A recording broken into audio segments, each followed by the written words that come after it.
السلام علیکم ورحمۃ اللہ وبرکاتہ۔ کیسے ہیں ساتھیوں آپ لوگ؟ الحمدللہ آج لے کر حاضر ہوئے ہیں سبق آموز کہانیاں، اور ہماری کہانی کا عنوان ہے گدھا اور نمک۔ تو آئیے شروع کرتے ہیں۔ اعوذ باللہ من الشیطان الرجیم، بسم اللہ الرحمن الرحیم۔ رب اشرح لی صدری ویسر لی امری واحلل عقدۃ من لسانی یفقہوا قولی ربی زدنی علما۔ ایک گاؤں میں ایک تاجر رہتا تھا جو روزانہ اپنے گدھے پر نمک کی بوریاں لاد کر بازار لے جایا کرتا تھا۔ گدھا محنتی ضرور تھا مگر بھاری بوجھ سے بہت تنگ رہتا تھا۔ ایک دن راستے میں ایک ندی آئی۔ گدھا چلتے چلتے اچانک ندی میں پھسل گیا۔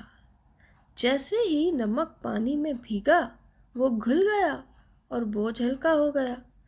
گدھے نے محسوس کیا کہ اب چلنا آسان ہو گیا ہے۔ گدھا بہت خوش ہوا اور اس نے دل ہی دل میں سوچا کہ یہ تو بڑا اچھا طریقہ ہے بوجھ کم کرنے کا۔ اب وہ جان بوجھ کر روز ندی میں لیٹنے لگا۔ تاجر نے دیکھا کہ نمک کی بوریاں کم ہو رہی ہیں کیونکہ وہ نمک سارا پانی میں گھل رہا تھا، مگر گدھا آرام سے چل رہا ہے۔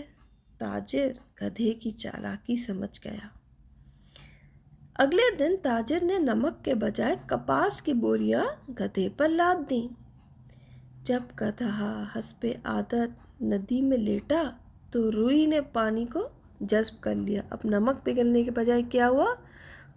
پانی سارا روئی میں بھرنا شروع ہو گیا، جس کی وجہ سے کیا ہوا کہ کئی گنا بوجھ اس کی کمر پر بڑھ گیا۔ وہ جب روئی گیلی ہوئی، جب کپاس گیلی ہوئی تو وہ بھاری ہو گئی۔ تو گدھا بمشکل ندی سے نکل سکا اور سخت تھک گیا۔ اب گدھے کو اپنی غلطی کا احساس ہوا۔ گدھے نے سیکھ لیا کہ ہوشیاری کے نام پر کی گئی چالاکی آخر کار نقصان دیتی ہے۔ دھوکہ اور عیاری وقتی فائدہ دے سکتی ہے مگر آخر کار نقصان ہی پہنچاتی ہے۔ جی ساتھی، الحمدللہ انشاءاللہ اگلی آنے والی نئی کہانی تک کے لیے اجازت دیجیے۔ سبحانک اللہم و بحمدک، اشہد ان لا الہ الا انت، استغفرک و اتوب الیک۔ السلام علیکم ورحمۃ اللہ وبرکاتہ۔